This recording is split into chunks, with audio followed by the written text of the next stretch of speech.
Micin kok dibuat sebagai pupuk untuk tanaman, itu sebenarnya hal yang sering dan sebenarnya menurut saya itu adalah hoax.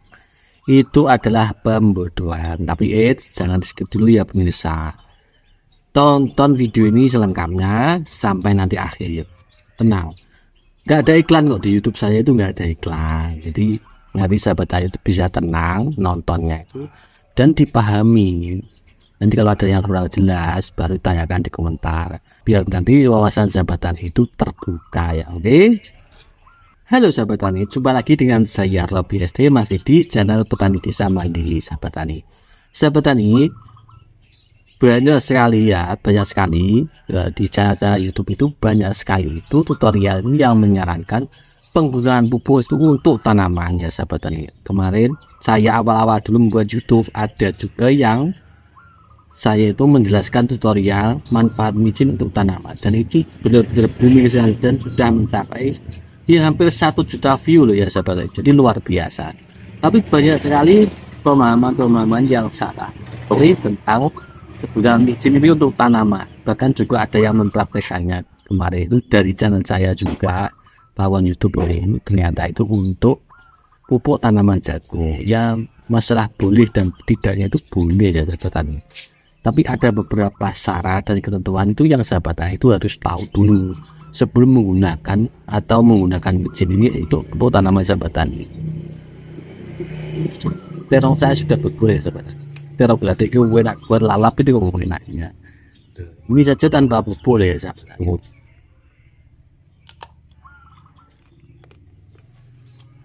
Nah sahabat tani, kali ini pembahasan saya itu adalah mitos seputar micin itu untuk tanaman. Sebenarnya bagus enggak sih?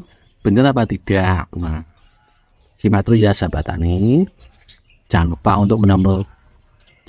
untuk menekan tombol subscribe dan like-nya ya. Dan juga sahabat tani bisa share nanti. Biar nanti yang membuat channel YouTube itu untuk micin itu untuk tanaman, biar nanti menjelaskannya itu lebih mudah dan lebih dipahami. Oke ya sahabat tani, sekarang kita bahas tentang benarkah micin itu untuk tanaman. Benarkah micin itu bisa digunakan untuk sebagai pupuk tanaman? Ya, kalau saya sebagai petani dan sahabat tani semua yang menonton channel saya ini, kan tentunya juga orang tani juga. Kalau misalkan saat ini kan pupuk subsidi itu kan dikurangi dan betul-betul dikurangi.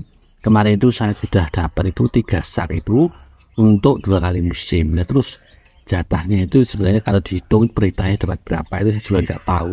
Terus pokoknya terimanya seperti itu pun 3 sak itu terdiri dari Polska, Korea, dan ZA. Itu dengan membeli yaitu 460. Jadi ini subsidi tapi kok dikontukin, kadang saya juga ketawa gitu loh. Nah, titik beratnya pembahasan kali ini langsung saja yaitu tentang micin sebagai pupuk tanaman.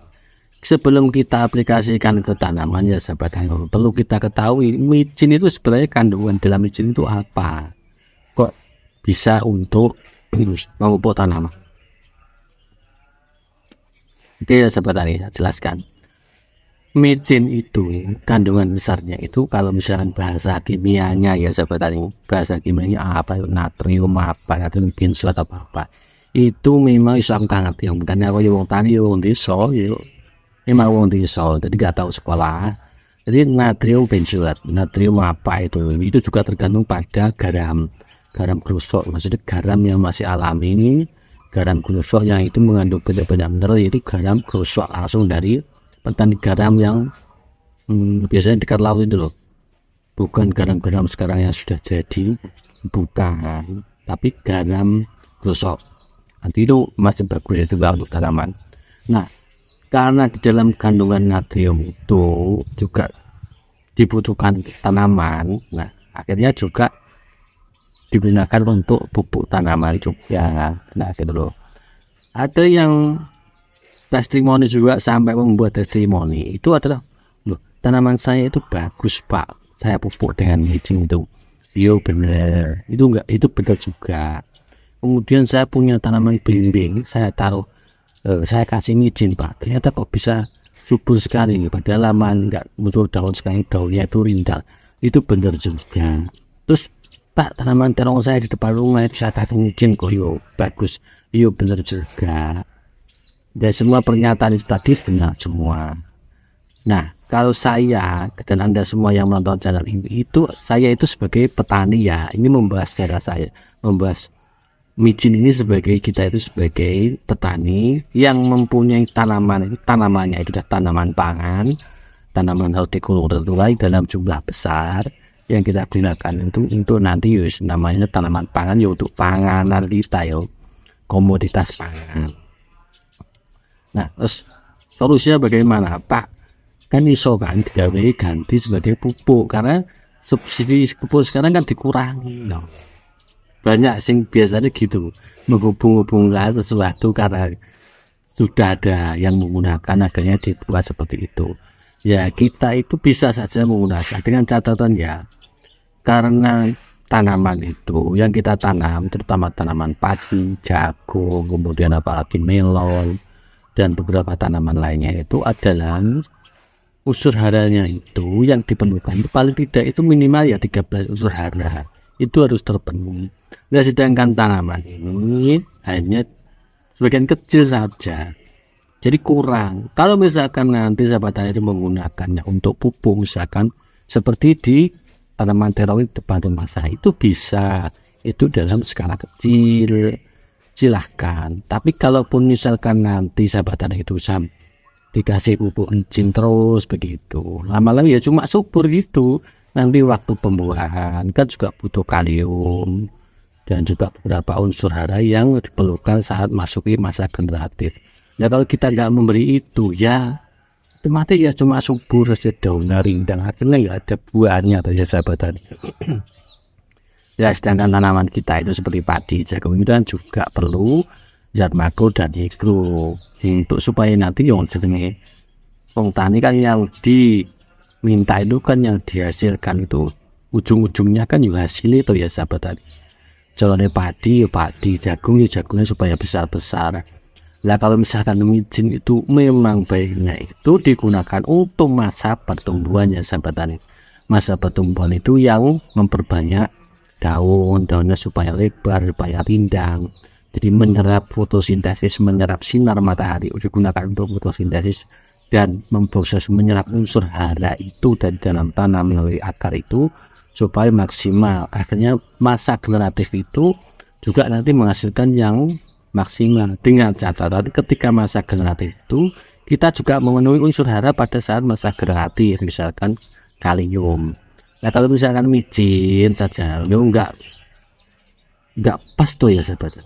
Lagian kalau dikalkulasi ya sahabat tani, micin itu harga micin dan harga pupuk sekarang itu, kalau sahabat tani misalkan beli micin Ajinomoto misalkan, itu kalau dikruskan dengan pupuk ya sahabat tani, coba aja mana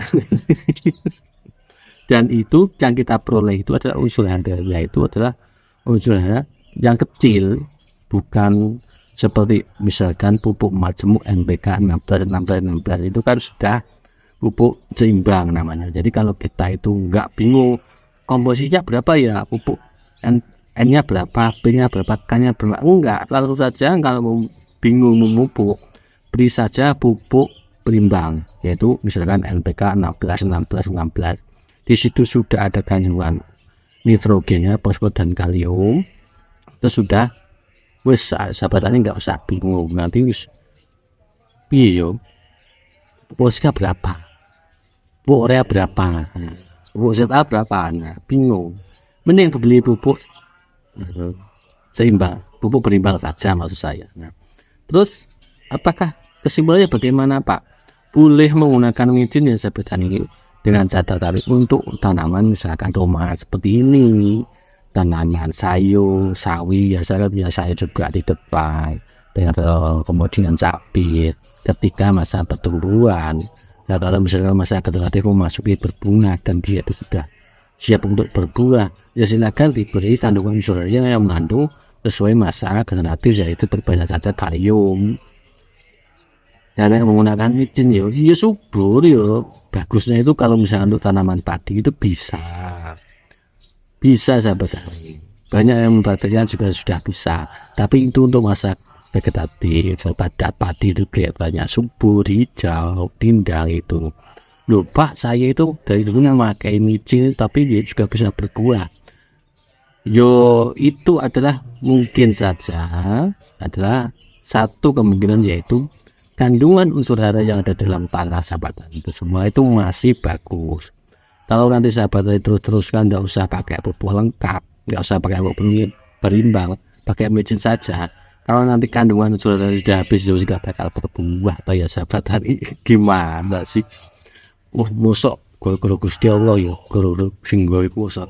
Iya, Tuhan itu menciptakan alam itu dengan sunatullahnya itu ya, dengan hukum sebab akibatnya itu. Jadi nggak moro ujuk-ujuk kun fayakun. Kun fayakun itu melalui sunatullah, melalui jalannya. Hukum sebab akibat itu pasti ada ya sahabatane.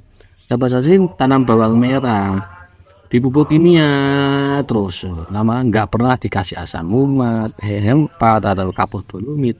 Jangan lama-lama nanti ketika Anda tanam bawang merah, suatu saat dia nggak bakal bisa. Ya saya yakin nggak bakal bisa baik.